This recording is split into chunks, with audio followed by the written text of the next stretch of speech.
नमस्कार, N V news देख रहे हैं आप और मैं हूं आपके साथ मुस्कान। स्वागत है आप सभी का राजधानी लाइव में। बात सबसे पहले राजधानी दिल्ली की करेंगे, जहां पर देश भर में लगातार बढ़ती महंगाई और आम जनता ने कमर तोड़ दी है। पेट्रोल और डीजल की कीमतों में भी भारी उछाल के बाद अब सीएनजी और फिर पीएनजी की कीमतों में भी आमजन की जेब ढीली करने के काम किया है।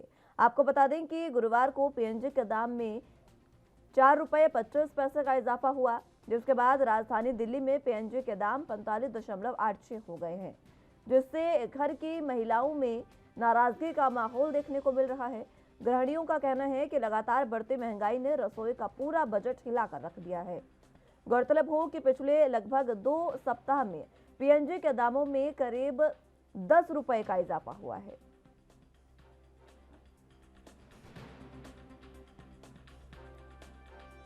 बढ़ती हुई महंगाई को लेके मेरा ये कहना है कि पहले गैस के दाम बढ़ गए हैं, अब पीएनजी के दाम बढ़ चुके हैं और सब्जियों के तो दाम लगातार बढ़ते जा रहे हैं। नींबू 200 रुपये किलो हो गए हैं। आम आदमी गर्मियों में नींबू पानी का सहारा हो कैसे अपना घर का गुजारा करे और कैसे अपना घर का खर्च करे। सबके दाम बढ़ रहे हैं, सब्जियों के बढ़ रहे हैं, गैस के बढ़ रहे हैं और गरीब आदमी क्या खाएगा, क्या पहनेगा, क्या ओढ़ेगा। ठीक है, ये इतनी महंगाई बढ़ेगी तो कैसे गुजारा होगा संसार का। आपने पीएनजी लगवा रखे, आज पीएनजी के भी दाम बढ़ पीएनजी के भी आपने दाम बढ़वा रखे हैं, तो हमारे यहाँ तो कोई कमाने वाला भी नहीं है, बुजुर्ग हैं दोनों, कहाँ से देंगे, कहाँ से भरेंगे।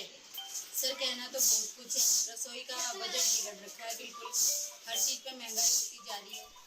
एक बिजली का बिल ही फ्री है बस। पहले गैस सिलेंडर और फिर उसके बाद सब्जियों के दाम, अब पीएनजी के दाम, किस तरीके से दिक्कत परेशानी करनी पड़ रही है? बहुत परेशानी हो रखी है, हर चीज के लिए परेशानी होती है, छोटी छोटी चीजों को लेकर। पहले इतनी सस्ताई थी, अब बहुत ज्यादा महंगाई होती जा रही है। हर चीज को खरीदने से पहले सोचना पड़ता है। जो चीज पहले थोड़े से पैसों में आती थी, आज उसी के लिए दुगने दाम देने पड़ते। तो पीएनजी के दाम जिस तरीके से बढ़ रहे हैं, इससे पर ज्यादा जानकारी के लिए दिल्ली से संवाददाता राजीव हमारे साथ मौजूद हैं। राजीव, फिलहाल जिस तरीके से पीएनजी के दाम लगातार बढ़े हैं, पिछले 2 सप्ताह की बात करें तो 2 सप्ताह में 10 रुपए से ज्यादा ये जो दाम है ये बढ़े हैं, जिसकी वजह से आम जनता और सबसे ज्यादा गृहिणियां जो है वो परेशान है। पेट्रोल डीजल के निरंतर दाम बढ़ रहे हैं, उससे कहीं ना कहीं परेशानियां बिल्कुल बढ़ती हुई नजर आ रही थी। मगर जिस तरीके से बात करें घर की रसोई की, तो वो भी कहीं ना कहीं अब महंगी होती नजर आ रही है, क्योंकि सीएनजी के दाम बात करें, एलपीजी के दाम की बात करें, पीएनजी के दाम की बात करें, सभी चीज अब इस टाइम जनता की जो पहुंच से बाहर होती नजर आ रही है। और जो बात करें घर की रसोई की, तो घर की रसोई जो है वो ज्यादातर महिलाएं ही चलाती हैं, और महिलाओं की जो स्थिति है वो कहीं ना कहीं अब देखने लायक हो चुकी है, क्योंकि उनका जो नाराजगी है वो सबसे ज्यादा बाहर निकलती नजर आ रही है। और जिसकी वजह से कहीं ना कहीं घरों के अंदर कलेश भी बनता नजर आ रहा है, क्योंकि घर का जो बजट है वो बिगड़ चुका है, और उसी को लेकर कहीं ना कहीं कई बार घरों के अंदर तकरार भी देखने को मिलती है। मगर यहाँ पर जिस तरीके से महिलाएं जो है वो घर की जो स्थिति है या फिर कहें घर की जो बजट है उसको नहीं संभाल पा रही है, क्योंकि सीएनजी के दाम की बात करें और पीएनजी के दाम की बात करें, तो जिस तरीके से पीएनजी के दाम बढ़ाए गए हैं, 4 रुपए 25 पैसे के करीब बढ़ाए गए हैं, और लगभग कह सकते हैं जो 45 रुपए 86 पैसे पीएनजी के दाम हो चुके हैं, उससे कहीं ना कहीं जो महिलाएं हैं वो कहीं ना कहीं नाराज होती नजर आ रही हैं। और जहां तक की बात करें घर की सब्जियों के लिए या फिर कहें घर की बजट के लिए या फिर कहें दूध के लिए, सब और चीजों के लिए, वो कहीं ना कहीं उसके लिए परेशान है, और बार बार सरकार से गुहार लगाई जा रही है कि सरकार उनके लिए कुछ राहत दे। मगर सरकार अभी तक कोई राहत नहीं लेके आई है, और ना ही जनता के लिए कुछ ऐसा रास्ता निकलता नजर आ रहा है जिससे उनकी घर की रसोई है वो दोबारा से कहीं ना कहीं स्थिति होती नजर आए। मगर यहाँ पर जिस तरीके से महिलाओं का गुस्सा जो है वो देखने को मिला, और महिलाओं की जो नाराजगी है वो बिल्कुल देखने को मिल रही है। और कहीं ना कहीं शायद वो यही गुस्सा जो है वो आने वाले चुनाव के अंदर भी कहीं ना कहीं सरकारों को झेलना पड़ सकता है। जी, गृहिणियां लगातार अपना विरोध जता रही है और उसको लेकर सरकार अभी तक किसी भी तरीके से कोई कदम उठाती नजर नहीं आ रही है। राजीव, देखिए बिल्कुल सही कहा। अभी यहाँ पर बात करें केंद्र सरकार की, तो केंद्र सरकार के द्वारा ऐसा अभी तक कोई कदम नहीं उठाया जिसके कहीं ना कहीं महिलाएं कहें या पुरुष कहें जो घर की स्थिति को कंट्रोल करने के लिए दोनों ही काम करते हैं, क्योंकि महिलाएं ज्यादातर घरों के अंदर काम करती हैं, अपने घरों की स्थिति को कंट्रोल करने की कोशिश करती है, बच्चों को संभालती है, वो स्थिति वो नहीं संभाल पा रहे हैं। बाहर पुरुषों की बात करें तो उनकी नौकरियां नहीं है, बिजनेस नहीं है, व्यापार बिल्कुल ठप है, नौकरियां जा चुकी हैं। तो कहीं ना कहीं स्थिति को कंट्रोल करने के लिए सरकार को चाहिए कुछ राहत होनी चाहिए, मगर यहाँ पर राहत नहीं मिल रही है, बल्कि महंगाई की बोझ जो है वो और ज्यादा बढ़ता हुआ नजर आ रहा है, क्योंकि पेट्रोल डीजल के दाम बढ़े, उससे ट्रांसपोर्ट महंगा हो गया, ट्रांसपोर्ट से महंगा होने से सब्जियां महंगी हो गई, दूध महंगे हो गए। वो कहीं ना कहीं स्थिति को कंट्रोल करने के लिए सरकार को कदम करना चाहिए था, वो कदम नहीं उठते नजर आए। घर की रसोई की बात करें, सीएनजी की बात करें, पीएनजी की बात करें, एलपीजी की बात करें, हर चीज महंगी हो चुकी है, जिससे कहीं ना कहीं नाराजगी बिल्कुल देखने को मिल रही है। और यही चीज हमने महिलाओं से जब जानने की कोशिश करी तो उनकी नाराजगी जो थी वो हम लोगों के ऊपर भी उतरती नजर आई, क्योंकि मीडिया जो है इस तरीके की जानकारी सरकार को नहीं दे रहा, मगर मीडिया अपना तरीके से हर तरीके से जागरूकता यानी कि दिखाने की कोशिश कर रहा है, हर चैनल के माध्यम से, हर अखबार के माध्यम से कहीं ना कहीं जनता की जो आवाज है सरकार तक पहुंचाने की कोशिश की जा रही है। मगर सरकार जो है, ना ही केंद्र सरकार की बात करें या ना ही राज्य सरकार की बात करें, दोनों ही सरकारें जो है कोई भी कदम उठा नहीं रही है, जिससे कहीं ना कहीं जो आम जनता है वो परेशान होती नजर आ रही है। जी आम जनता तो लगातार महंगाई से परेशान हो ही रही है, और मात्र पीएनजी के नहीं, सीएनजी के, एलपीजी और पेट्रोल डीजल के दाम तो लगातार बढ़ ही रहे हैं, जिससे महंगाई की मार जो है उसने जनता की कमर तोड़ दी है। अब चाहे आप पेट्रोल डीजल की बात ले लीजिए, हालांकि पिछले कुछ दिनों से इजाफा नहीं हुआ है, लेकिन जिस तरीके से इजाफा हुआ पेट्रोल डीजल में, लगातार आए दिन इजाफे हुए, उससे आम जनता काफी परेशान है। और अब पीएनजी के दाम बढ़ा दिए गए हैं। लेकिन सबसे बड़ी बात है कि गृहिणियों को इसमें बजट को मेंटेन करने में दिक्कत आ रही है। लेकिन बीजेपी जो है वो भी, क्योंकि विपक्षी दल में है, वो यहाँ पर कुछ करती दिखाई नहीं दे रही है। लेकिन अगर कांग्रेस की बात करें तो जहां पर कांग्रेस विपक्षी दल के रूप में है, कांग्रेस पूरे तरीके से प्रदर्शन करती है महंगाई के खिलाफ, लेकिन यहाँ पर दिल्ली में विरोध प्रदर्शन क्या देखने को मिल रहा है? देखिए, बिल्कुल सही कहा आपने। यहाँ पर बात करें जिस तरीके से लगातार केंद्र सरकार के द्वारा कुछ राहत होनी चाहिए थी, पैचा को, जिस तरीके से पेट्रोल डीजल के दाम बढ़ रहे थे, सीएनजी के दाम बढ़ाए गए, एलपीजी के दाम बढ़ाए गए, पीएनजी के दाम बढ़ाए गए, उससे कहीं ना कहीं जनता को राहत देनी चाहिए थी, क्योंकि लगातार जिस तरीके से दाम बढ़ रहे हैं उससे कहीं ना कहीं जनता के ऊपर बहुत ज्यादा भार बढ़ता हुआ नजर आ रहा है। मगर यहाँ पर बात करें विपक्ष की, क्योंकि जब विपक्ष जो है वो कहीं ना कहीं कांग्रेस के रूप में बाहर बैठा हुआ है, और कहीं ना कहीं कांग्रेस पार्टी जो है लगातार प्रदर्शन भी कर रही थी। मगर आप ये सोचिए, घंटे 2 घंटे के प्रदर्शन से सरकार के ऊपर कितना फर्क पड़ा है? सरकार के ऊपर कोई फर्क नहीं पड़ता हुआ नजर आया है इस प्रदर्शन का। लगातार कहीं ना कहीं कांग्रेस के द्वारा लगातार हर इलाके के अंदर प्रदर्शन किए गए थे, उसका कोई भी असर होता हुआ नजर नहीं आया। यहाँ बात करें दिल्ली सरकार की, तो दिल्ली सरकार भी टैक्स के रूप में अपना चार्जिंग लेती है, मगर उनकी तरफ से भी कोई भी राहत नहीं मिल रही दिल्ली की जनता को। मगर कहीं ना कहीं महिलाएं जो है वो अपने बच्चों के जो पालन पोषण होना चाहिए थे वो नहीं कर पा रही है, और जिन घरों के अंदर कोई कमाने वाला नहीं है, सोचिए उन घरों की स्थिति क्या होगी। जी ठीक है राजीव, बहुत शुक्रिया आपका हमारे साथ जुड़ने के लिए और तमाम अहम जानकारी हम तक पहुंचाने के लिए। अगली खबर की रुख कर लेते हैं, जो पंजाब से है, जहां पर पंजाब में आम आदमी पार्टी की सरकार बनने के बाद 1 महीने के अंदर 30 से ज्यादा हुई हत्याओं, और दिल्ली के मुख्यमंत्री अरविंद केजरीवाल द्वारा पंजाब के प्रशासनिक अधिकारियों को दिल्ली तलब कर उनसे पंजाब के मुद्दे पर बैठक करने को लेकर प्रदेश बीजेपी अध्यक्ष अश्विनी शर्मा की अध्यक्षता में शिष्टमंडल ने पंजाब के राज्यपाल बनवारीलाल पुरोहित से मुलाकात की और उन्हें पंजाब में फैली अराजकता के बारे में विस्तृत जानकारी दी। अश्विनी शर्मा ने इस मौके पर मीडिया से बातचीत करते हुए कहा कि चुनाव से पहले अरविंद केजरीवाल और भगवंत मान दोनों जनता से कहते फिरते थे कि पंजाब में सरकार दिल्ली इससे चलाई जा रही है, लेकिन अगर पंजाब की जनता आम आदमी पार्टी की सरकार बनाती है तो पंजाब की सरकार पंजाब से चलाई जाएगी। शर्मा ने सवाल किया कि जब पंजाब में मुख्यमंत्री भगवंत मान को बनाया गया है तो पंजाब से संबंधित सभी अधिकारियों की बैठक में और उन्हें सवाल जवाब करने के अधिकार पंजाब के मुख्यमंत्री के पास है, तो फिर दिल्ली के अरविंद केजरीवाल को पंजाब के अधिकारियों की बैठक बुलाने का अधिकार किसने और कैसे दिया? आज भारतीय जनता पार्टी का एक प्रतिनिधि मंडल मानयोग राज्यपाल जी ਨੂੰ मिलिया है और जुम्मा 1 महीने की जिहड़ी ये सरकार है ये किस प्रकार चल रही है इहदे प्रति उन्होंने जानू करवाया। पंजाब के अंदर अज कानून का राज नहीं है। पंजाब के अंदर कोई दिन ऐसा नहीं है जिस दिन कतल नहीं हो रहा। हुण तक तो 6 खिलाड़ियों की हत्या हो चुकी है और व्यापारी भी सुरक्षित नहीं है। पेट्रोल पंप के उत्ते गोली मार के मारता जाता और पंजाब के नागरिक सुरक्षित होण इहदे लई राज्यपाल सरकार नूं जरा दिशा निर्देश देन और जानकारी पंजाब के लोगों की सुध लेवे ये सरकार और व्यापारी और आम नागरिक जड़ा वो सुरक्षित वातावरण अनुभव करे, यदी गलबात की है। दूसरा, ਅੱਜ जिस प्रकार पंजाब की सरकार दिल्लियों चल रही है, संविधान दियां जिस प्रकार धज्जियां उड़ रही हैं, ਉਹਦੇ प्रति भी असी चिंता प्रकट की है, क्योंकि ਅੱਜ बाबा साहब जी की जयंती भी है और इनू ये संविधान निर्माता का जन्म दिहाड़े के उत्ते असी अज उन्होंने मिले हाँ और पंजाब के अंदर दिल्ली च बैठे हुए मुख्यमंत्री किसी दूसरे स्टेट के अफसरां नूं किस पावर के नाल बुला सकते हैं और वो मीटिंग किद्दां हुई और क्यों हुई, और मान साहब ने किस प्रकार पंजाब नूं दिल्ली के मुख्यमंत्री के अगे घुटने टेकदे हुए गिरवी रखिया, ये प्रति भी चिंता प्रकट की है। इसी खबर पर ज्यादा जानकारी के लिए चंडीगढ़ से संवाददाता अमित हमारे साथ मौजूद हैं। अमित, फिलहाल जिस तरीके से अश्विनी शर्मा बीजेपी प्रदेश अध्यक्ष जो हैं, उन्होंने बातचीत की है राज्यपाल से, उन्होंने मुलाकात की और तमाम मुद्दों को लेकर बातचीत उन्होंने की है, क्या कुछ इसमें अहम रहा?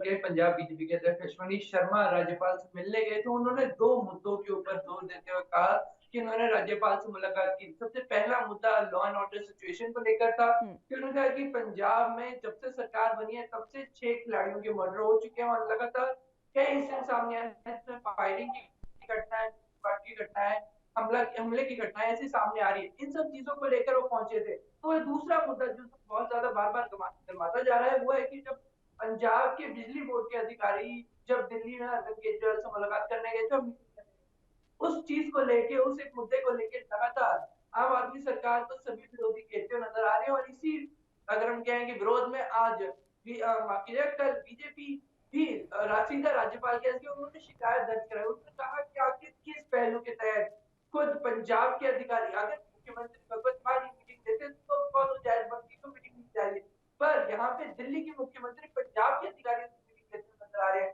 इस चीज को उन्होंने बहुत सीधे तौर पे गलत बताया और उन्होंने बाकायदा जवाब मांगा कि आखिर किसके तहत ये कदम उठाया गया। हालांकि मुख्यमंत्री भगवत मान की तरफ से कहा गया है कि उन्होंने खुद अपने अधिकारियों को वहां भेजा था मीटिंग के लिए ताकि वो बात कर सके, ताकि दिल्ली का जो बिजली का सिनेरियो वो समझ सके, और उन्होंने ये भी कहा है कि अगर जरूरत इंडिया से बाहर भी अधिकारियों को भेजा जाएगा पर पंजाब की सिचुएशन सुधारने के, पर फिर भी उसके बाद भी लगातार विरोधी घेरते आ रहे हैं कि आखिर क्या जरूरत है, क्या पंजाब के अधिकारी सक्षम नहीं है?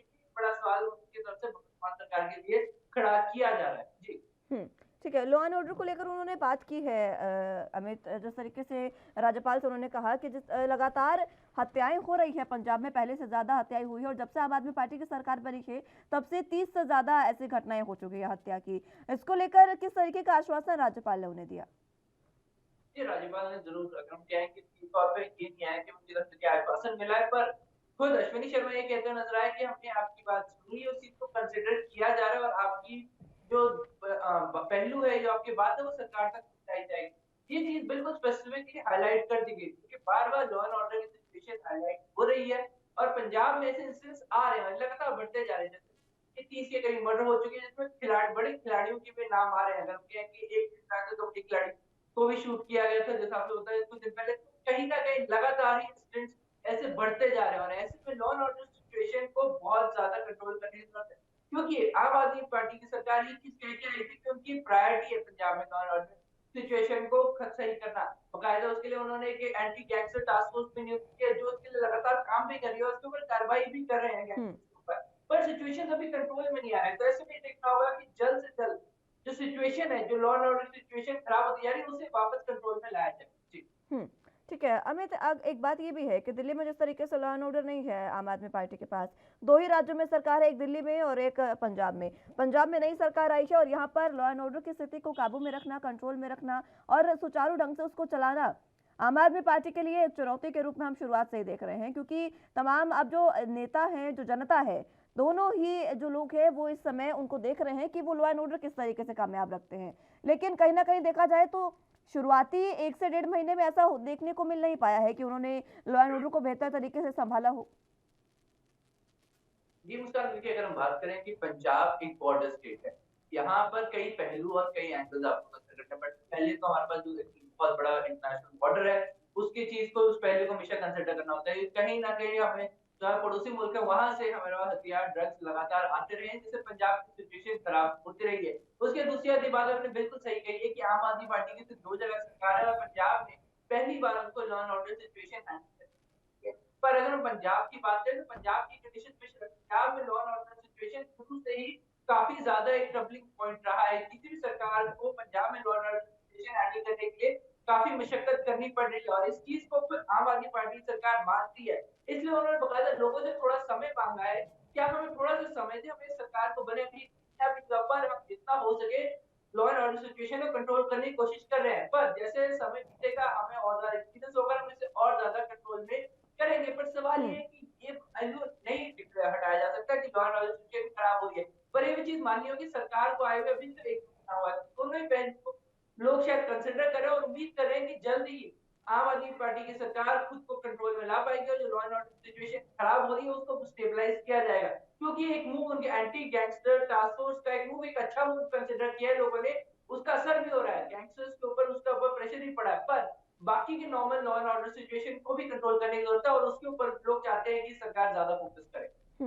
ठीक है, एक खबर अभी ये भी सामने आई है निकल कर अमित कि जो बॉर्डर सिक्योरिटी है वो केंद्र ने अपने हाथ में ले ली है। इससे जानकारी मिल रही है कि केंद्र ने जो बॉर्डर सिक्योरिटी है वो अपने अंडर ले ली है। क्या लॉ एंड ऑर्डर को भी इसी तरीके से, क्योंकि बीजेपी प्रदेश अध्यक्ष जिस तरीके से मिले, क्या ये कहा जा सकता है कि बीजेपी लॉ एंड ऑर्डर को अपने कब्जे में लेने के लिए पूरी कोशिश कर रही है? जी नहीं, ऐसा अगर हम कहें कि बॉर्डर, अगर हम कहें कि सीएसएफ बॉर्डर सिक्योरिटी फोर्सेस हमेशा से सेंटर के पास थी। बीच में अगर हम कहें कि उनके जो एरिया जुरिस्डिक्शन जहाँ 15 किलोमीटर उसे 50 किलोमीटर कर दिया गया था। ये अगर हम कहेंगे चंदी चन्नी की सरकार के दौरान ही हो चुका था।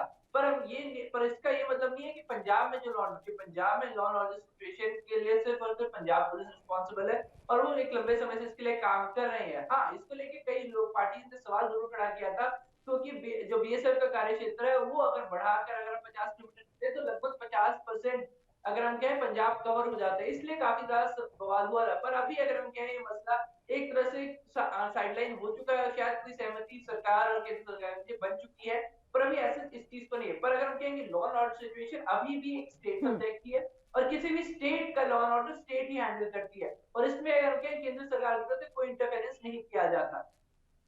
ठीक है अमित, बहुत शुक्रिया आपका हमारे साथ जुड़ने के लिए और तमाम अहम जानकारी हम तक पहुंचाने के लिए।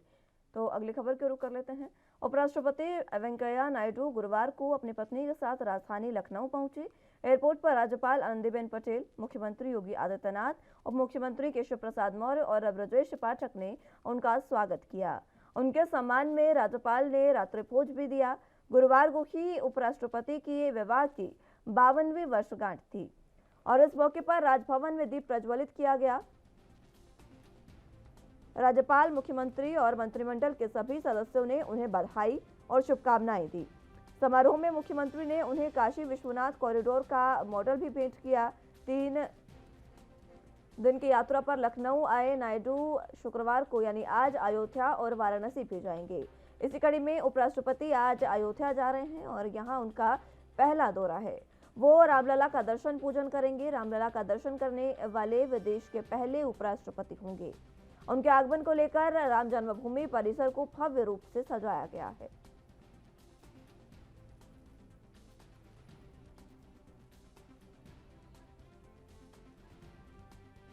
तो उपराष्ट्रपति का 3 दिवसीय उत्तर प्रदेश दौरा,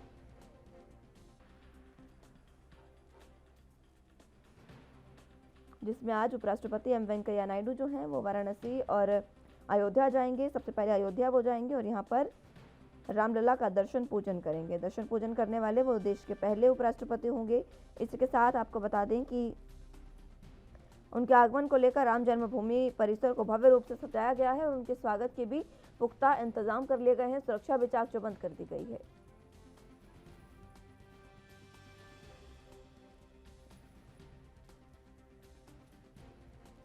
तो आज रामलला के दर्शन उपराष्ट्रपति एम वेंकैया नायडू करेंगे।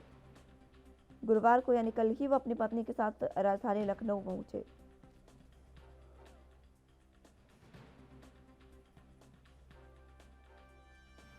जब वो राजधानी लखनऊ पहुंचे तो एयरपोर्ट पर राज्यपाल पहुंचे आनंदीबेन पटेल और उनके साथ मुख्यमंत्री योगी आदित्यनाथ, उप मुख्यमंत्री केशव प्रसाद मौर्य और उप मुख्यमंत्री ब्रजेश पाठक ने भी उनका स्वागत किया। उनके सम्मान में राज्यपाल ने रात्रि भोज भी दिया। आपको बता दें कि गुरुवार को उनके विवाह की 52वीं वर्षगांठ भी थी, जिसके मौके पर दीप प्रज्वलित किया गया।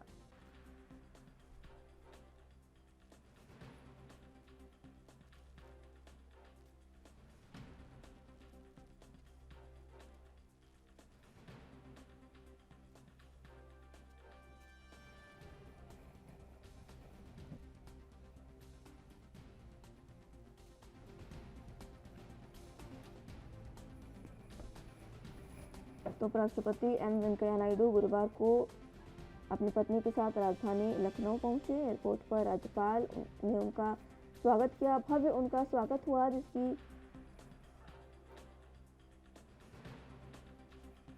तस्वीरें भी आप देख सकते हैं। राज्यपाल आनंदीबेन पटेल, मुख्यमंत्री योगी आदित्यनाथ, डिप्टी सीएम केशव प्रसाद मौर्य और ब्रजेश पाठक सभी यहां पर मौजूद थे और उनका स्वागत किया।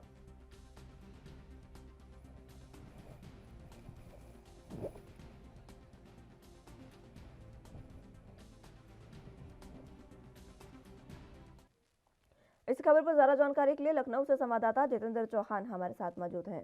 जितेंद्र, फिलहाल आज उपराष्ट्रपति का दौरा है अयोध्या के लिए, रामलला के वो दर्शन आज करने जा रहे हैं, क्या कुछ अहम जानकारी? देखिए, बिल्कुल जाहिर सी बात है, 13वें उपराष्ट्रपति हैं और अपनी शादी की वर्षगांठ के उपलक्ष्य में वो अयोध्या रामलला के दर्शन करने जा रहे हैं और काशी विश्वनाथ के भी दर्शन करेंगे। वहीं उपराष्ट्रपति वेंकैया नायडू कल राजधानी लखनऊ देर शाम पहुंचे थे और जहां उत्तर प्रदेश के मुख्यमंत्री योगी आदित्यनाथ ने जो है उनका स्वागत किया था। उप मुख्यमंत्री थे, उन्होंने उनका स्वागत किया था और राज्यपाल ने उनके सम्मान में जो उत्तर प्रदेश सरकार का नए मंत्रिमंडल है, उस मंत्रिमंडल के साथ रात्रि भोज भी किया था। और आप से कुछ ही देर बाद M Venkaiah Naidu presidential train के माध्यम से लखनऊ के चारबाग से रवाना होंगे, रामलला के दर्शन करने के लिए अयोध्या के लिए रवाना होंगे। और इस मौके पर उनको जो प्रेसिडेंशियल ट्रेन से जाएंगे उनके साथ मुख्यमंत्री होंगे, राज्यपाल होंगी और साथ ही साथ जो उप मुख्यमंत्री समेत तमाम मंत्री भी चारबाग स्टेशन पहुंचेंगे। और जाहिर सी बात है कि लगभग 3 घंटे तक अयोध्या में रामलला के दर्शन करेंगे, हनुमानगढ़ी के दर्शन करेंगे और जो वहाँ अयोध्या में रामलला के मंदिर बन रहा है वहां की चीजों का जायजा भी लेंगे, क्योंकि लगभग मंदिरों की तैयारी पूरी हो चुकी है और लगभग मंदिर अपना भव्यता रूप लेना शुरू कर दिया है। तो उपराष्ट्रपति वहां भी जाएंगे।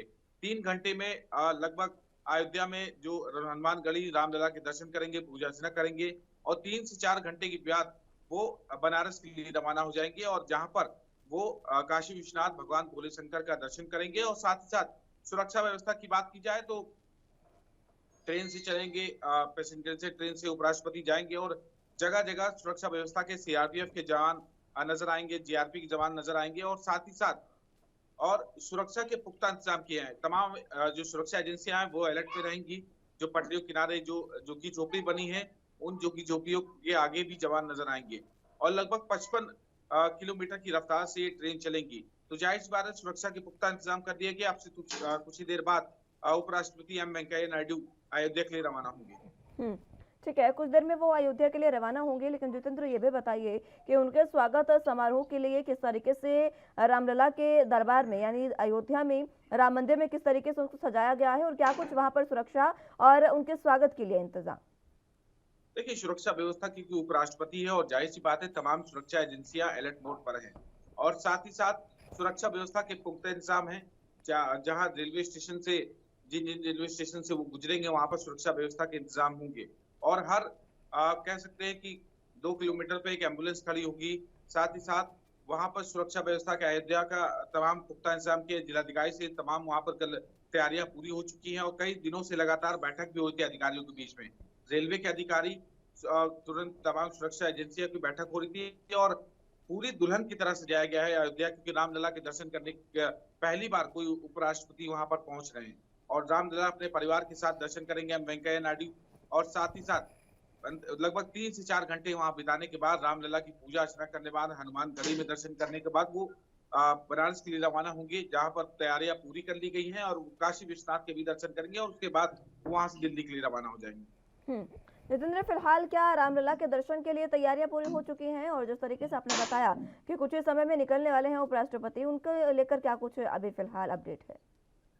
देखिए बिल्कुल जाहिर सी बात है कि तैयारियां लगभग लगभग पूरी हो गई। तुरंत सुरक्षा एजेंसियां और चारबाग को रूट जो है डाइवर्ट कर दिए गए हैं। थोड़ी सी जनता को परेशानी होगी, रूट डाइवर्ट कर दिए गए हैं क्योंकि तमाम वीआईपी उपराष्ट्रपति समेत उत्तर प्रदेश के मुख्यमंत्री योगी आदित्यनाथ और उप मुख्यमंत्री और तमाम जो मंत्री हैं वो कहीं ना कहीं चारबाग रेलवे स्टेशन पर रहेंगे। जिस प्लेटफॉर्म से वो जाएंगे वहां पर पूरी तरह से आवागमन रोक दिया गया है। सुरक्षा व्यवस्था के पुख्ता इंतजाम है और वहां पर जब वो ट्रेन से जाएंगे तो जाहिर सी बात है कि ट्रेन से जाने के बाद तमाम सुरक्षा की एजेंसियां के जो जवान हैं वो भी उसमें मौजूद रहेंगे और पैनी नजर रखी जाएगी क्योंकि उपराष्ट्रपति ट्रेन से जा रहे इससे पहले राष्ट्रपति रामनाथ कोविंद गए थे प्रेसिडेंशियल से और दिल्ली से स्पेशल बुलाई गई लखनऊ तक ये ट्रेन और यहाँ से वो अयोध्या जाएगी। अयोध्या से वो बनारस के बाद सीधे दिल्ली के लिए रवाना हो जाएगी और उपराष्ट्रपति भी दिल्ली के लिए रवाना हो जाएंगे। यानी आज उनके दौरे का आखिरी दिन है जितेंद्र। देखिए बिल्कुल बिल्कुल माना जाएगा। जाहिर सी बात है कि उनका आज आखिरी दौरा है और आज शाम तक वो दिल्ली वापस चले जाएंगे और परिवार समेत पहले रामलला के दर्शन करेंगे और फिर काशी विश्वनाथ जाएंगे और तमाम तैयारियों का जायजा भी कहा जा सकता है कि रामलला की जो मंदिर भव्यता से तैयार हुई उस पर भी चर्चा की जाएगी और अधिकारी से कुछ पूछ भी सकते हैं वो। भव्य मंदिर ये तैयार किया गया है, बीजेपी के कार्यकाल में ये मंदिर तैयार हुआ और अब उपराष्ट्रपति जो हैं एम वेंकैया नायडू वो पहले उपराष्ट्रपति होंगे जो रामलला के दर्शन करने जा रहे हैं। देखिए बिल्कुल जाहिर सी बात है क्योंकि 17 की सरकार में जब ये फैसला हुआ तो जाहिर सी बात है कि मंदिर अपना अपना एक स्वरूप लेना शुरू कर दिया और मंदिर का काम बहुत तेजी से चल रहा है। रामलला की आस्था से जुड़े लोग हैं, उनकी आस्था को देखते उत्तर प्रदेश सरकार बहुत तेजी से काम कर रही है। बजट से लेकर किसी चीज की कमी नहीं की जा रही है और भव्य रूप दिन पे दिन रामलला का मंदिर लेता जा रहा है। तो जाहिर सी बात है कि उपराष्ट्रपति है पहले तो वो जाहिर सी बात है 13वें उपराष्ट्रपति के रूप में वो पहली बार ऐसा हो रहा है कि कोई उपराष्ट्रपति रामलला के दर्शन करने जा रहा है। ठीक है जितेंद्र, बहुत शुक्रिया आपका हमारे साथ जुड़ने के लिए और तमाम अहम जानकारी हम तक पहुंचाने के लिए।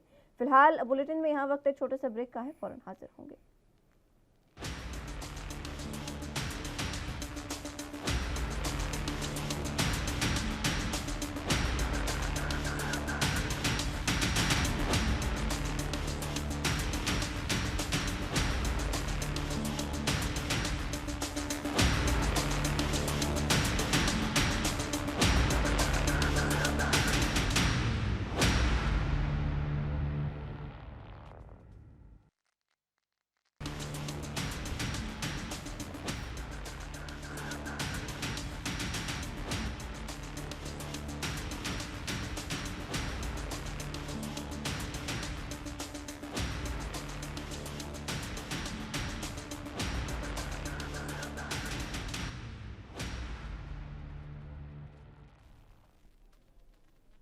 ब्रेक के बाद एक बार फिर से स्वागत है आप सभी का। तो अगली अहम खबर की रुख कर लेते हैं।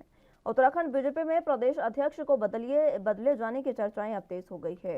हालांकि अध्यक्ष कब बदला जाएगा इसको लेकर आधिकारिक तौर पर पार्टी की ओर से कोई भी बयान जारी नहीं हुआ है। वैसे विधानसभा चुनाव परिणाम के बाद से ही बीजेपी अध्यक्ष को बदले जाने को लेकर पार्टी के अंदर और बाहर कयासबाजी जारी है।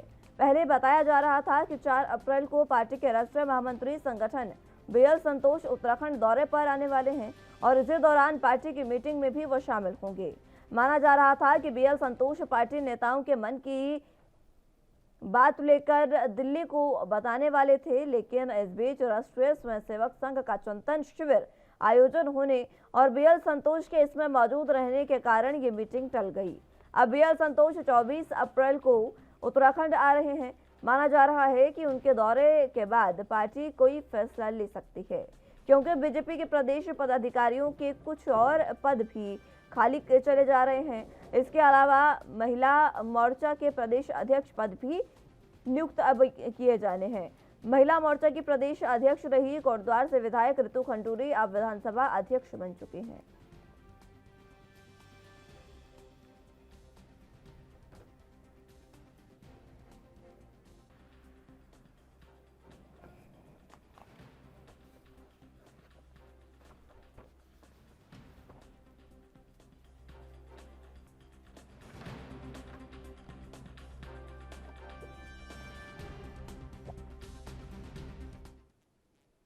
इसी खबर पर ज्यादा जानकारी के लिए देहरादून से संवाददाता अमित चौधरी हमारे साथ मौजूद हैं। अमित, फिलहाल जिस तरीके से बीजेपी की बात करें तो बीजेपी में प्रदेश अध्यक्ष बदलने को लेकर कयासबाजी शुरू हो चुकी है और अलग अलग तरीके से ये कयास लगाए जा रहे हैं कि जल्द ही प्रदेश अध्यक्ष बदले जा सकते हैं। क्या कुछ इसको लेकर अपडेट? की बात करें, चुनाव यहाँ हो चुके हैं, भाजपा दोबारा सत्ता में काबिज हो चुकी है। अब समय यहाँ पर संगठन में बदलाव को लेकर के लगातार जो प्रयास लंबे समय से लगाए जाते हैं, क्योंकि यहाँ पर जो प्रदेश अध्यक्ष हैं मदन कौशिक, उनको लेकर के खासी नाराजगी यहाँ पर कई यहाँ जो प्रत्याशी थे चुनाव में बीजेपी की तरफ से, उनकी तरफ से लगातार नाराजगी आ रही थी और भीतर घात के कहीं ना कहीं आरोप लगाए जा रहे थे। और सबसे बड़ी बात, क्योंकि भाजपा 47 सीटें जीत के इस बार सत्ता में काबिज हुई है, जिसमें यहाँ बात करें हरिद्वार इकलौता जिला ऐसा है जहाँ पर 11 विधानसभा सीटें और यहाँ मात्र केवल बीजेपी 3 सीटें जीती हैं। मदन कौशिक हरिद्वार से आते हैं और लेकिन यहाँ उनका प्रदर्शन वैसा नहीं रहा है। भीतर घात किया लगातार यहाँ पर आरोप उन पर लगते रहे और जो नाराजगी थी यहाँ पर प्रत्याशी की, जो बीजेपी की तरफ से जो कार्यकर्ता थे उनकी नाराजगी प्रदेश अध्यक्ष को लेकर काफी थी। तो ये सभी चीजों को लेकर भी कहीं ना कहीं पार्टी हाईकमान यहाँ पर उनसे नाराजगी अपनी व्यक्त कर चुका है और लगातार जो उनकी तरफ से यहाँ पर राय मशवरे दिए गए थे उनको ही पार्टी ने नहीं माना। बीएल संतोष जो यहाँ पर पार्टी महामंत्री संगठन है, उनकी तरफ से यहाँ पर उनको आना था पहले उत्तराखंड में, लेकिन वो अन्य किसी कार्यक्रम की वजह से नहीं आ पाए। लेकिन अब यहाँ पर उनके आने की यहाँ पर चर्चा तेज हो गई है और जो गुहार थी प्रदेश अध्यक्ष को बदलने की, वो यहाँ पर तेज हो चुकी है। भाजपा की बात करें तो यहाँ पर सामंजस्य बैठाने की यहाँ पर जरूर कोशिश की जाएगी, क्योंकि कुमाऊं से यहाँ पर मुख्यमंत्री बनाए गए हैं, गढ़वाल को भी यहाँ पर उन्होंने स्थान देना है। तो अगला यहाँ पर प्रदेश अध्यक्ष कौन होगा, इस पर गहन चिंतन की यहाँ पर आवश्यकता जो यहाँ पर पार्टी हाईकमान की की जा रही है। और भाजपा की एक खूबी है, वो यहाँ पर बात करें अगर कोई भी यहाँ पर निर्णय लेती तो उसका पहले यहाँ पर चिंतन किया जाता है, मंथन किया जाता है, पार्टी कार्यकर्ताओं से राय ली जाती है और जो माहौल होता है, जो यहाँ पर संख्या बल जिनकी ज्यादा होती है, जिनको ज्यादा यहाँ पर नाम आता है, उसका कहीं ना कहीं नाम का ऐलान किया जाता है भाजपा के अंदर। वो यहाँ पर कार्रवाई चल रही है और अब जल्द यहाँ पर प्रदेश अध्यक्ष से बदला जाएगा। इसको लेकर शुरुआत से हालांकि आधिकारिक बयान अभी कोई नहीं आया पार्टी तरफ से, लेकिन मदन कौशिक यहाँ पर प्रदेश अध्यक्ष अभी फिलहाल है और उनको बदले जाने की चर्चा है यहाँ पर जोरों पर है। हाल ही में जब चुनाव हुए उस समय में मदन कौशिक जो है उन पर इस तरीके के आरोप लगे थे कि उन्होंने भीतरघात किया पार्टी के साथ, और आरोप कुछ ये भी थे उन पर अमित कि उन्होंने अपने ही जो उम्मीदवार थे उनके खिलाफ लोगों से वोट करने की अपील की है। इस तरीके के आरोप उन पर लगे थे। क्या इन्हीं आरोपों की वजह से ये जो नाराजगी है और उसके बाद ये फैसला लिया जा सकता है, कहा जा सकता है क्या ये? हाँ बिल्कुल, मैं आपको बता दूं कि लक्सर से जो प्रत्याशी रहे थे भाजपा के संजय गुप्ता, उन्होंने यहाँ पर खुले मंच में आकर के मदन कौशिक का यहाँ पर नाम लिया था कि भीतरघात का आरोप लगाया था और उनके पक्ष में ना यहाँ पर लोगों से वोट करने की अपील की गई थी, बल्कि आम आदमी पार्टी के यहाँ पर प्रत्याशी उन पर कहीं ना कहीं यहाँ पर वोट करने की अपील की थी। तमाम आरोप थे जिसको लेकर के संजय गुप्ता काफी मुखर हुए थे और यहाँ पर उनको उनके पक्ष से निष्कासित करने की बात की गई थी और ये सभी वजह भी थी। और हरिद्वार की बात करें, 11 विधानसभा सीटें आती हैं, 5 यहाँ पर जिसमें से कांग्रेस ने जीती हैं, बाकी यहाँ पर निर्दलीय है और केवल 3 सीटें भाजपा यहाँ पर जीत पाई है। तो उसको लेकर के परफॉर्मेंस की बात की जाए, क्योंकि प्रदेश अध्यक्ष हैं, पूरे प्रदेश की जिम्मा था, लेकिन हरिद्वार से तो हरिद्वार का खासा उन पे यहाँ पर परफॉर्मेंस होना चाहिए था, लेकिन वो नहीं कर पाए। और साथ ही क्योंकि चुनाव हो चुके हैं, भाजपा अब जिस तरीके से आगे बढ़ रही है, प्रदेश के मुख्यमंत्री जिस तरह काम कर रहे हैं, संगठन को काफी मजबूत करना है और किस नाम की यहाँ पर घोषणा होनी है उसको लेकर चिंतन किया जा रहा है, जो मंथन किया जा रहा है, क्योंकि सामंजस्य बैठाना है। और जो स्थिति कांग्रेस में इस समय हो रही है, नामों के बाद जो विरोध हो रहा है वो भाजपा में ना हो, उसको लेकर भी यहाँ पर देखना है, क्योंकि भाजपा यहाँ पर लगातार संख्या बल में आगे है और जो परफॉर्मेंस उसकी रही है वो बेहतरीन रही है, उसको लेकर के भी पार्टी गिरगिरी ना हो और वो नाम हो जो गढ़वाल को और कुमाऊं में सामंजस्य बैठा के आगे रहे, वो नेता का यहाँ पर चुनाव हो। हालांकि कई नाम है, कुमाऊं से भी यहाँ पर कई नाम है, कई वरिष्ठ चेहरे हैं, बंशीधर भगत की बात करें और यहाँ पर जो कई और बिशन चौहान की बात करें, गढ़वाल से कई नाम है।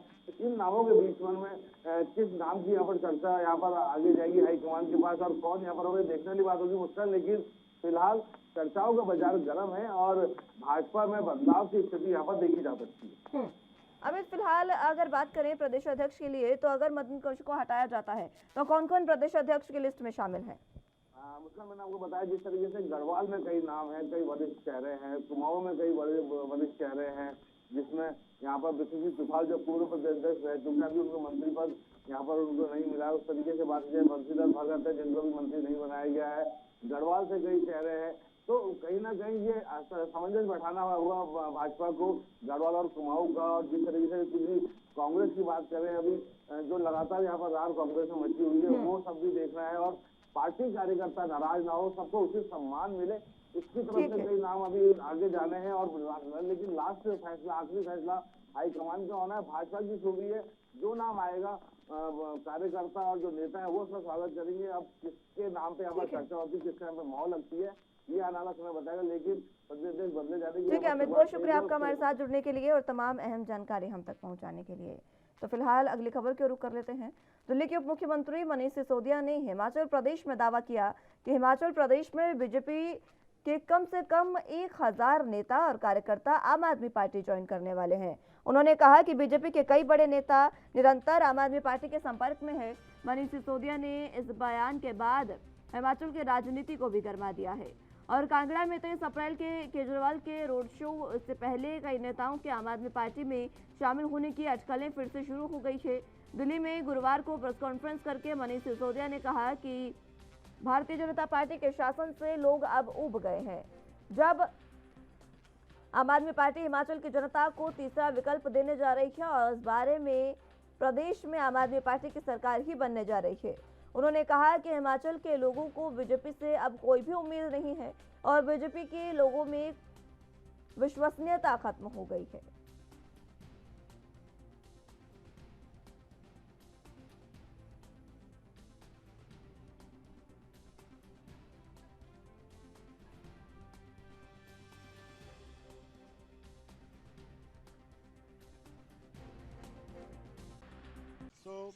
हिमाचल प्रदेश में आम आदमी पार्टी को लोग एक विकल्प के रूप में देख रहे हैं। भारतीय जनता पार्टी वहाँ पर दो तरह के नुकसान झेल रही है। एक तो कोई क्रेडिबिलिटी नहीं बची है लोगों के बीच में। लोगों के बीच में अब ये उम्मीद नहीं है कि भारतीय जनता पार्टी हिमाचल प्रदेश में कुछ करके दिखा सकेगी। हिमाचल के लोगों को बिल्कुल इस बात की उम्मीद नहीं है कि वहाँ भारतीय जनता पार्टी से ये अपेक्षा की जाए कि वो स्कूल पे, अस्पताल पे, रोज़गार पे, बिजली पे कुछ काम करेगी। ऐसी हिमाचल प्रदेश में चारों तरफ से निकल के आ रहा है। और दूसरा, अब आम आदमी पार्टी की बढ़ती लोकप्रियता से घबरा के जिस तरह से बीजेपी अब बौखलाई हुई है, जिस तरह से छटपटा रही है और वो आम आदमी पार्टी के ऐसे लोगों को भी पार्टी में शामिल कर रही है जिनको पार्टी खुद निकालना चाह रही थी। वैसे में बीजेपी के जो सीरियस कार्यकर्ता हैं, जो सोचते थे हिमाचल के लिए कुछ हो, उनको भी अब लग रहा है कि अब उनकी पार्टी कुछ नहीं करेगी। तो वो अब बड़ी संख्या में छोड़ के आम आदमी पार्टी ज्वाइन कर रहे हैं और भारतीय जनता पार्टी पूरी तरह से बिखर चुकी है। वहाँ पे हरमेल धीमान भारतीय जनता पार्टी के वहाँ 30 साल पुराने नेता हैं। उन्होंने भारतीय जनता पार्टी छोड़ के आम आदमी पार्टी ज्वाइन की है। उन्होंने, हरमेल धीमान जी ने राष्ट्रीय कार्यकारिणी में एससी विंग संभाला है, हिमाचल में भी संभाला है और राष्ट्रीय कार्यकारिणी में भी एससी विंग संभाला है। इसी खबर पर ज्यादा जानकारी के लिए हिमाचल प्रदेश से ब्यूरो चीफ टीना ठाकुर हमारे साथ मौजूद हैं। टीना जी, फिलहाल जिस तरीके से हम बात करें, अगर उत्तराखंड में जो तमाम सियासी समीकरण चल रहे हैं, आम आदमी पार्टी की ओर से कहा जा रहा है कि जो मनीष सिसोदिया ने कहा कि 1000 से ज्यादा बीजेपी के नेता अब एक बार फिर से आम आदमी पार्टी ज्वाइन करने जा रहे हैं। जो रैली है, जो कांगड़ा पे इनकी नजर है आम आदमी पार्टी की, उसको लेकर जो तैयारियां चल रही है, उसपे जो पिछले कल मनीष सिसोदिया का बयान आया है कि कांगड़ा रैली से पहले जो भाजपा की 1000 कार्यकर्ता है वो भाजपा में ये आम आदमी पार्टी में शामिल होंगे और इसको जो शामिल करेंगे ब्लॉक स्तर पर और जिला स्तर पर ये हरमेल सिंह धीमान इनको शामिल करेंगे। तो अब देखने वाली बात यह है कि 1000 अगर कार्यकर्ता अगर भाजपा का शामिल होता है तो उसमें कितना बड़ा नुकसान भाजपा को उठाना पड़ता है। क्योंकि जब पिछले मंडी रैली हुई है, मंडी रैली में जो आम आदमी पार्टी के दावे थे कि बड़े नेता उनके संपर्क में है, बड़े चेहरे शामिल होंगे, वो कहीं ना कहीं गलत साबित हुए क्योंकि कोई इतना बड़ा चेहरा जुड़ नहीं पाया है। हालांकि हरमेल सिंह धीमान जो पिछले दिनों जुड़े हैं, ये कांगड़ा रैली से पहले, क्योंकि 23 अप्रैल को जो है आम आदमी पार्टी की वहाँ पर बड़ी रैली होने जा रही है, बड़ा रोड शो होने जा रहा है, उससे पहले कितने भाजपा के जो बड़े लोग हैं वो जुड़ पाते हैं, ये देखने वाली बात होगी। क्या लगता है, समीकरण क्या कह रहे हैं टीना जी? क्या वाकई जिस तरीके से मनीष सिसोदिया ने ये बहुत बड़ा बयान दिया है, 1000 नेता उनकी पार्टी में आने जा रहे हैं, क्या जमीनी स्तर पर बीजेपी में इस तरीके की कोई बयानबाजी, गुटबाजी देखने को मिल रही है जिसकी वजह से ये कयास लगाए जाए कि आम आदमी पार्टी में जा सकते हैं बीजेपी के कार्यकर्ता? जी अभी सामने जो अगर देखा जाए, देखिए गुटबाजी हर पार्टी में होती है, भाजपा में भी है, लेकिन अभी जो पिछले दिनों से देखने में आ रहा है कि भाजपा एक अनुशासित पार्टी की तरह आगे बढ़ रही है, क्योंकि जो मिशन रिपीट का जो उनका दावा है और मिशन रिपीट की तरफ जो उनकी तैयारियां हैं, उसमें जो जेपी नड्डा है राष्ट्रीय अध्यक्ष, उन्होंने साफ तौर पर कहा है कि किसी भी तरह के अनुशासनहीनता और गुटबाजी को बर्दाश्त नहीं किया जाएगा। तो इसी तरह जो अभी जो नेता है, जो असंतुष्ट नेता है, वो भी चुप्पी साधे हुए हैं, जो टिकट के दावेदार हैं वो चुप्पी साधे हैं। अभी जिस तरह हम कांगड़ा की बात करें, कांगड़ा सबसे बड़ा जो जिला है हिमाचल का, सत्ता का रास्ता इसी जिले से होकर जाता है। दोनों ही दलों की जो नजर है इस पर है। हालांकि जो कांग्रेस है इसमें बड़ी पिछड़ती नजर आ रही है, भाजपा और जो आम आदमी पार्टी है दोनों ही कांगड़ा के ऊपर फोकस बनाए हुए हैं। तो जो कांगड़ा के एक बड़े नेता है वो आम आदमी पार्टी पहले ज्वाइन कर चुके हैं, जो कि भाजपा से काफी लंबे समय से टिकट की उम्मीदवारी कर रहे थे। तो समीकरण तो अभी राजनीतिक यही कहते हैं कि आम आदमी पार्टी अगर हिमाचल में आने वाले समय में 4 से 5% वोट जो सत्ता विरोधी रहते हैं वो अगर हासिल करने में कामयाब रही तो सत्ता का रास्ता निश्चित तौर पर आम आदमी पार्टी ही तय करेगी। ठीक है, ये कयास लगाए जा रहे हैं कि सत्ता का रास्ता आम आदमी पार्टी तय कर सकती है अगर इसी तरीके से समीकरण रहे तो।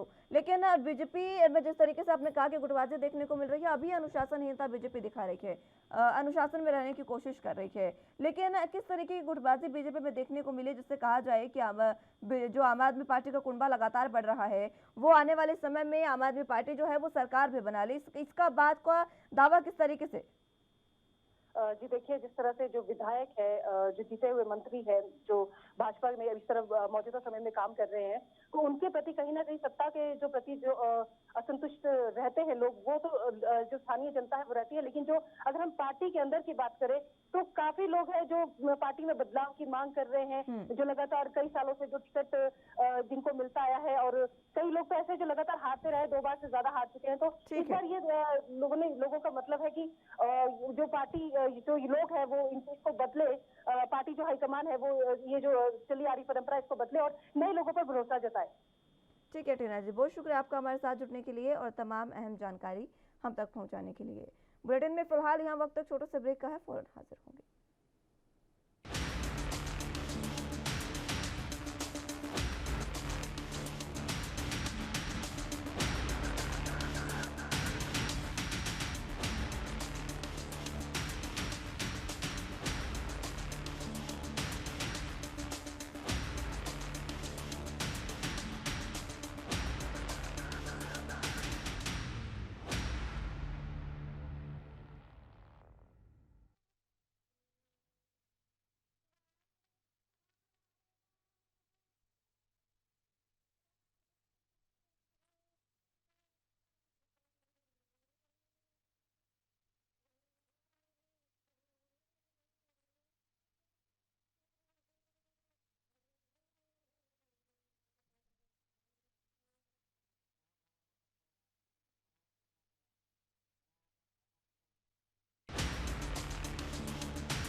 ब्रेक के बाद एक बार फिर से स्वागत है आप सभी का राजधानी लाइव में। रीवा से भारतीय जनता पार्टी के सांसद की एक बार फिर से जुबान चली और उन्होंने बता दिया कि राजनीति चमकाने के वो कलेक्टर को थप्पड़ मारते थे। सांसद जनार्दन मिश्रा यहाँ ही नहीं रुके, उन्होंने अपने ही समाज के ब्राह्मणों पर टिप्पणी करते हुए उन्हें अज्ञानी बताया है। सांसद के इस बड़बोले बयान पर प्रशासनिक अधिकारी और ब्राह्मण समाज गुस्से में है। रीवा संसदीय सीट से बीजेपी के सांसद जनार्दन मिश्रा ने कहा कि कर्मकांड और शादी ब्याह कराने वाले पंडित पुजारी को ज्ञान नहीं है, उन्हें मंत्रों और शब्दों का उच्चारण नहीं आता, वो शादी ठीक तरह से नहीं करा पा रहे हैं। कर्मकांड और शादी विवाह कराने वाले ब्राह्मणों को प्रशिक्षण की जरूरत है। सांसद जनार्दन मिश्रा ने कहा कि उनके ज्ञान को बढ़ाना होगा, इसके लिए वो दक्षिण भारत के ब्राह्मण लाएंगे। ब्राह्मण पंडित और पुजारी के कार्य में युवाओं को शामिल कर रोजगार के अवसर दिलाए जाएंगे। ज्यादा से ज्यादा ब्राह्मणों को ट्रेनिंग भी दी जाएगी।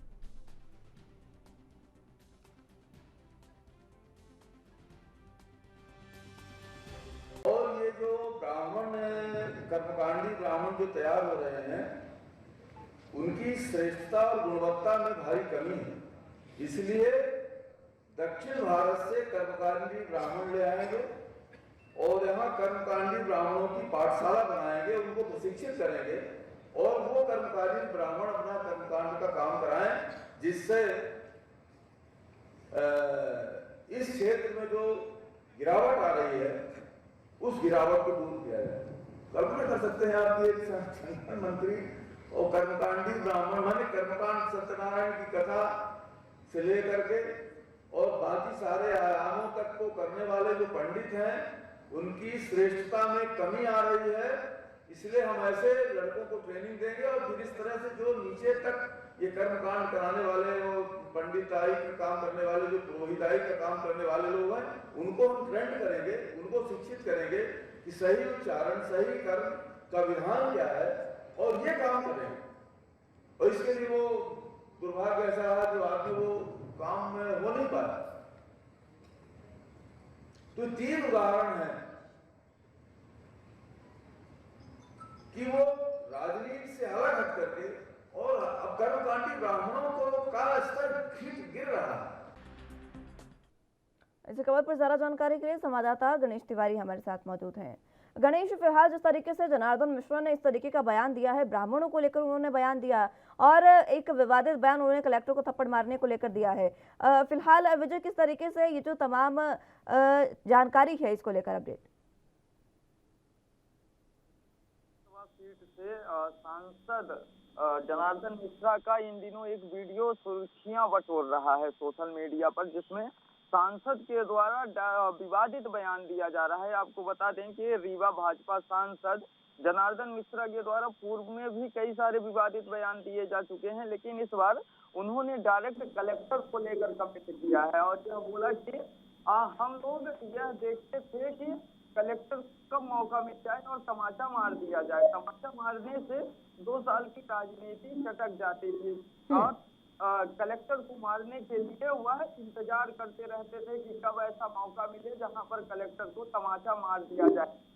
बता दें आपको कि भगवत शरण माथुर की 71वीं जयंती के अवसर पर रीवा के कृष्णराज ऑडिटोरियम कार्यक्रम का आयोजन किया गया था, जहां पर भाजपा सांसद जनार्दन मिश्रा गए हुए थे अतिथि के रूप में और वहां पर जब मंच को संबोधित कर रहे थे तब उनके द्वारा यह बोला गया। पहले तो सांसद के द्वारा ब्राह्मणों को लेकर कमेंट किया गया और यह बोला गया कि जिस तरह से ब्राह्मणों को कर्म करना चाहिए उस तरह से अब कर्म नहीं हो रहा है, जिसको लेकर शिक्षा दीक्षा को लेकर अब वह साउथ से ब्राह्मणों को बुलाएंगे और उन्हें शिक्षा दिलवाएंगे। यही बोलते बोलते संसद की जबान फिसल गई और संसद के द्वारा यह बोल दिया गया कि पहले एक कलेक्टर को एक तमाचा मारने से 2 साल की राजनीति चटक जाती थी और वह लोग इंतजार करते थे कि कब ऐसा मौका मिले जब कलेक्टर को तमाचा मार दिया जाए, जिससे कि उनकी राजनीति चमक जाए।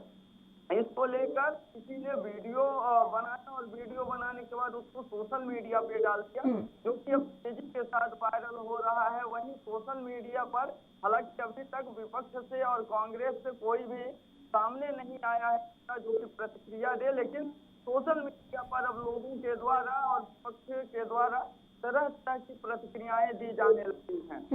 विजय, फिलहाल इस बयान को लेकर जो ब्राह्मणों को लेकर जनार्दन मिश्रा ने बयान दिया, उसको लेकर ब्राह्मण समाज में काफी नाराजगी इस समय देखने को मिल रही है। बिल्कुल, अगर कहा जाए तो मध्य प्रदेश का जो रीवा जिला है वह ब्राह्मण बहुल क्षेत्र है और यहाँ पर ज्यादातर जनसंख्या ब्राह्मणों की है और यहाँ पर लगातार ब्राह्मणों के द्वारा अपनी तरह से कर्म किए जाते हैं जिससे कि धर्म की रक्षा की जाए और ब्राह्मण का पालन किया जाए। लेकिन जिस तरह से सांसद के द्वारा बयान दिया गया है, कहीं न कहीं ब्राह्मणों के लिए भी सोचनीय है और ब्राह्मणों में भी अफसोस है।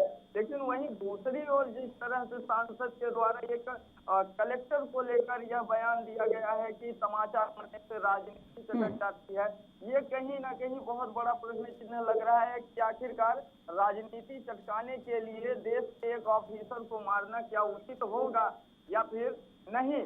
सांसद के द्वारा ये पहला कोई बयान नहीं दिया गया है। ठीक है विजय, बहुत शुक्रिया आपका हमारे साथ जुड़ने के लिए और तमाम अहम जानकारी हम तक पहुंचाने के लिए। तो अगली खबर की रुख कर लेते हैं। रणबीर कपूर और आलिया भट्ट की मोस्ट अवेटेड शादी आखिरकार संपन्न हो गई है। कपल ने बेसब्री से इंतजार कर रहे फैंस को तोहफा देते हुए अपनी शादी की तस्वीरें साझा कर दी है। इसी के साथ न्यूली वेड कपल ने घर से बाहर आकर मीडिया से भी मुलाकात की है। सोशल मीडिया पर कई वीडियो सामने आए हैं जिनमें दूल्हा दुल्हन को शादी के बाद अपने अपने शादी के जोड़े में आकर फैंस को विजुअल ट्वीट देते हुए देखा गया है। इस दौरान आलिया भट्ट कपूर और रणबीर कपूर से नजरें हटा पाना मुश्किल रहा। दोनों ने अपनी शादी जैसे खास दिन के लिए ट्विनिंग करते हुए ऑफ वाइट कलर का खूबसूरत जोड़ा चुना है। पेपराजी विरल भयानी के इंस्टाग्राम पर कई वीडियो साझा किए गए जिसमें दूल्हा दुल्हन को एक दूसरे का हाथ थामे हुए देखा गया।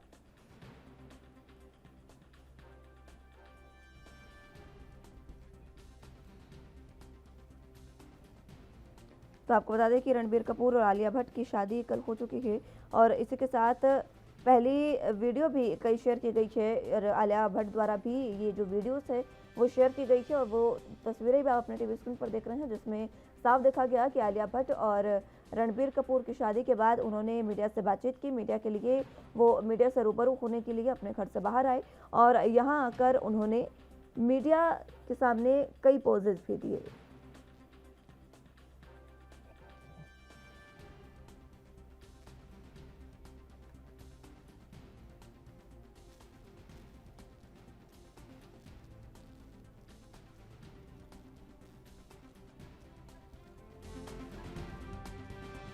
बताने की पेपराजी विरल भयानी ने इंस्टाग्राम पर कई वीडियो साझा किए हैं जिनमें दूल्हा दुल्हन को एक दूसरे का हाथ थामे हुए दरवाजे से बाहर निकलते हुए देखा जा सकता है।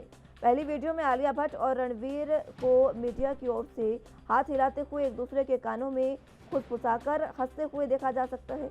वहीं दूसरी वीडियो इससे भी ज़्यादा धमाकेदार है। पेप्स और मीडियाकर्मी से मुखातिब होने के बाद जब कपल वापस अंदर जाने लगते हैं तो रणबीर अपने दुल्हनिया को गोद में उठा लेते हैं। वीडियो में दोनों के चेहरे पर और उनकी आंखों में प्यार साफ नजर आ रहा है।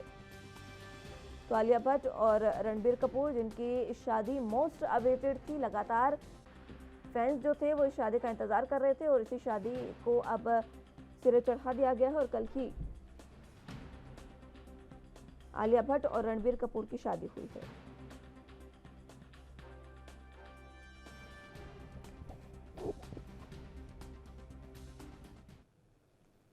इस खबर पर ज्यादा जानकारी के लिए मुंबई से संवाददाता सत्यप्रकाश सोनी हमारे साथ मौजूद हैं। सत्यप्रकाश, कल जिस तरीके से आलिया भट्ट और रणबीर कपूर की मुंबई में शादी हुई, किस तरीके से खास रही?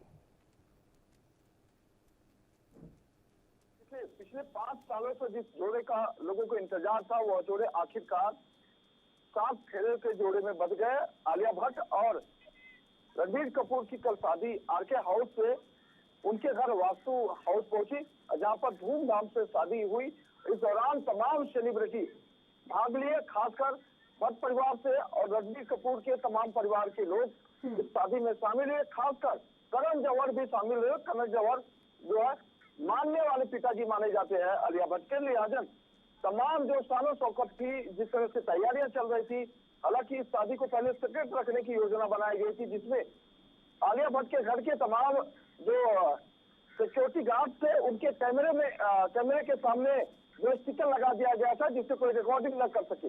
लेकिन जब यह नीतू कपूर ने इस पूरे मामले का खुलासा कर दिया कि आखिरकार 14 अप्रैल को आलिया भट्ट और रणबीर की शादी होने वाली है, उसके बाद से पूरा मामला खुल गया और आखिर में बड़े धूमधाम से आलिया भट्ट और रणबीर कपूर की शादी हुई। ठीक है सत्यप्रकाश, बहुत शुक्रिया आपका हमारे साथ जुड़ने के लिए और तमाम अहम जानकारी हम तक पहुंचाने के लिए। फिलहाल राजधानी लाइव में मेरे साथ बस इतना ही। तमाम अहम खबरों के लिए आप देखते रहे एनबी न्यूज़।